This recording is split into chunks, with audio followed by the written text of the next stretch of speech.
so welcome back to the channel, everyone. Please don't mind the Outlander and the background. I'm replacing a radiator, but the wrong one came in, so I gotta send that crap back and try to get the right one. So, but what we're gonna do is, might as well, while I'm already in my dirty clothes and stuff like that, might as well get this done. You know, all I really got to do is, you know, put that one piece on and try to get it started and bleed the cooling system. So let's get to that right now, huh? All right. So I did this off camera, but this little piece here was the one piece that was screwing my whole life up. So now I got it, and I got the hose ran. Now it's time to fill the radiator with coolant, and we're probably gonna pull this bad boy outside and let it run for a little bit. But yeah, so let's do that.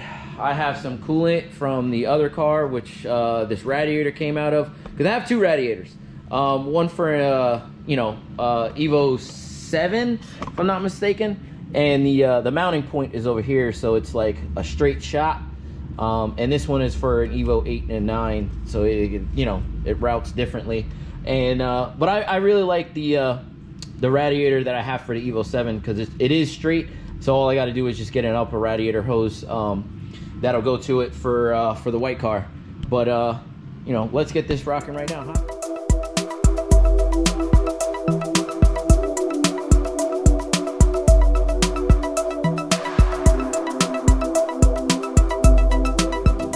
All right, everybody.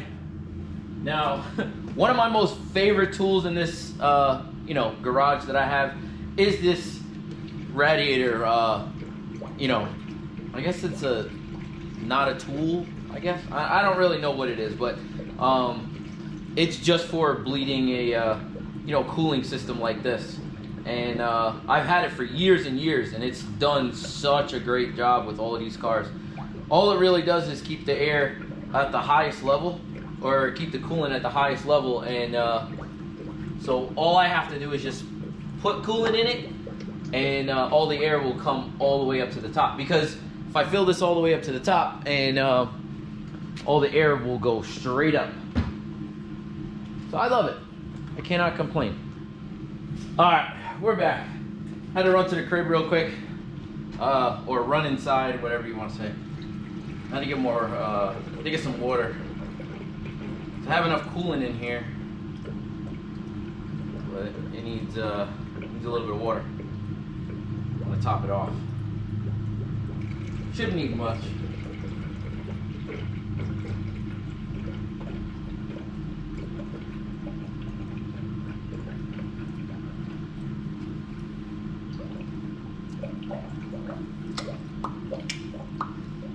I was listening to music in here, but can't exactly play it. YouTube will give me a strike. So I don't need any of that nonsense, pirated music or whatever. So all right, so let me show you real quick. This is what I'm talking about. This is what happens. The water is filled, well, quarter of the way up or whatever, but all the air will now come to the top when I start the car. And what I do is you just put the heat on, wait for it to warm up, and wait for the cooling fan, which this doesn't have one for the front, but it has one in the back, and then we're ready to go. This bad boy is gonna be done, and then I can start driving it up and down the block, try to put some miles on this clutch. But let me push this bad boy outside and get it started. All right, everybody, I pushed it outside. Hopefully you can kind of hear it. It's idling. That high, but that freaking whining is killing me. It's probably the power steering pump. It's got nothing in it. I'm gonna see if I got some power steering fluid somewhere around here. All right, we got us some power steering fluid, and I went inside and put my jacket on. Let's see if we can't steal this.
driveway is that I'm turning the wheel left and right. It's just kicking up all the rocks on both sides. And I really don't want to do that. I don't want to try to smooth that shit back out. So I'm just gonna let it rock for right now. What I'll do is I'll probably put it on the lift when I get this this other Mitsubishi done. And it kind of sucks, dude, because like, I don't know. I thought I got the right shit, but it turned out not to be right, but it's all right. We'll get that done because I got half of it already torn apart. I got the bumper half off. I have the support all off. So all I got to do is just get the new radiator in there. And it was a doozy. Look at that, right down the center. She hit it pretty damn hard, I'll tell you that shit. But you know what? It is what it is. We'll fix it. It's not really that big of a deal. I've seen worse, that's for damn sure. But I don't know.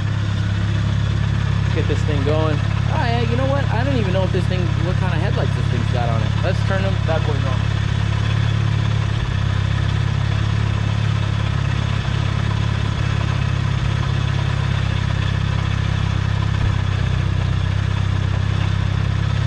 Oh, look at that. That's actually kind of surprising.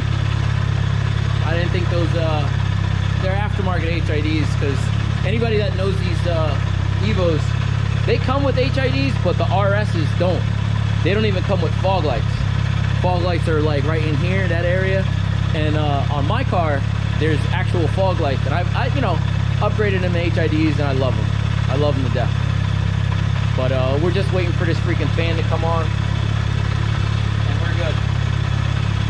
I will tell you this, it's hot as hell in the freaking car. I don't have a, you know, a thermometer, but still got a little bit before the heat kind of kicks in. I mean, the heat coming out of here is pretty hot, but we're waiting for the gauge. So, you know, it is what it is. Yo, what's crazy, yo, is like, obviously I'm gonna have to do something with this.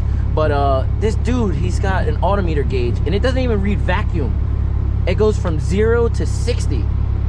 What the heck? Like, what the hell type of shit is that? Like, goddamn, dude, how much boost was this guy running before? Well, let me give you a little story about this freaking guy.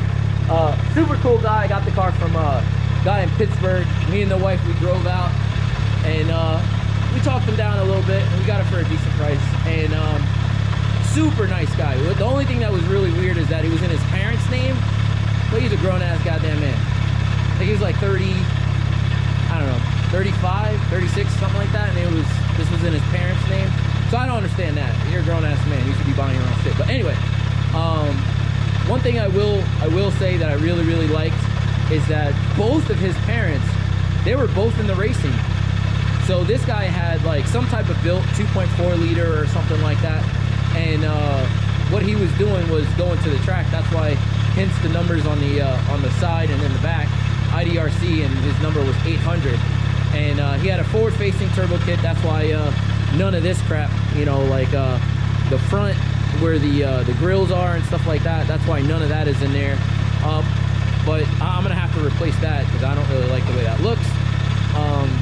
But the bottom one where the intercooler is, I really kind of like that. I've always liked that, but for some reason I don't like it on my car.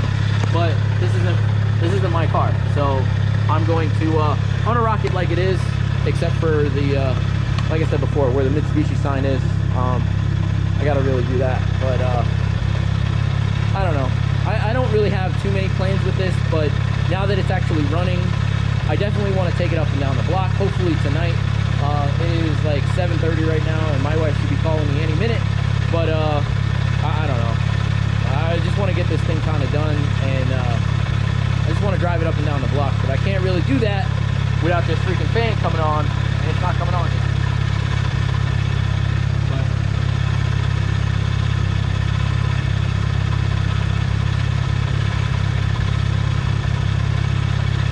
yeah, it's all right.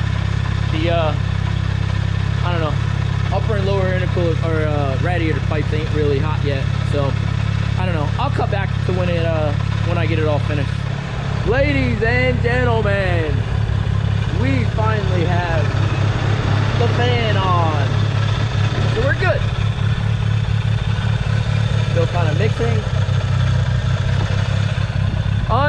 unfortunately, what we have here tonight is we got ourselves a little bit of a problem. Not so much with the car, more with me, I guess. It's about to be 8 o'clock, so you know, I really wanted to test drive this thing, but you know, I think the trans is dry, or at least got very, very little you know, fluid in it. So I'm gonna have to postpone my drive up and down the block until I get the appropriate fluids from Mitsubishi, the Dia-Queen. Yeah, I don't know. In the next couple days or so, because again, I've been working a shit ton of overtime because it is still Christmas coming up in the next couple weeks. But now that we got the car running and it runs real well, I'm still gonna need to go through a whole tank of gas for this freaking thing, because like I told you before, this thing was a race car, and man, oh man, there was so much E85 in the tank. So I don't know how long that's really gonna take to actually get it all out, but man, does it shit stink. It's so bad. I've really never smelled E85 before. I thought that it was gonna be almost like a sweet smell, and but it's just gross, man. I don't know how anybody runs that shit in their car. But then again, it could probably be sweet, but it's the car's been sitting for a little bit here, so I didn't know it had so much gas in it.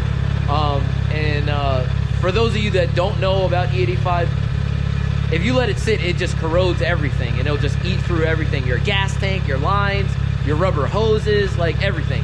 So I'm trying to get it out as quickly as I can. I thought I purged the whole tank, but apparently there was probably a couple more gallons still left in there. So like I said, we're gonna have to go through a whole tank of gas and get all that E85 out of there. But yeah, she's running real nice. So all I gotta do is just take the you know, since I bled all the air out of the cooling system, I just gotta take my tool off here and get it into the house, get it back into the garage. So that's where we'll leave it on this video with the Evo 8 RS. Hopefully next time you see it, I'll be putting some fluids in it, and maybe we can actually go take a test drive. But you just gotta remember, this thing isn't registered, it's not insured.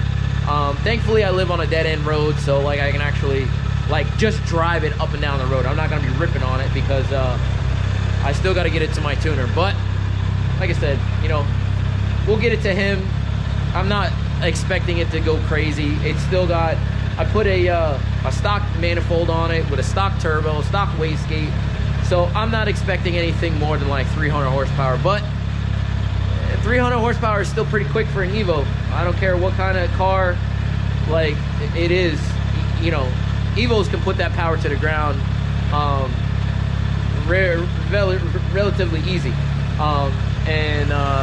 Especially with the, you know, Evos, man. Evos are great with making power, but like I said, when I had this turbo on my white car, it made like 310-ish with like 350 foot-pound of torque or something crazy like that.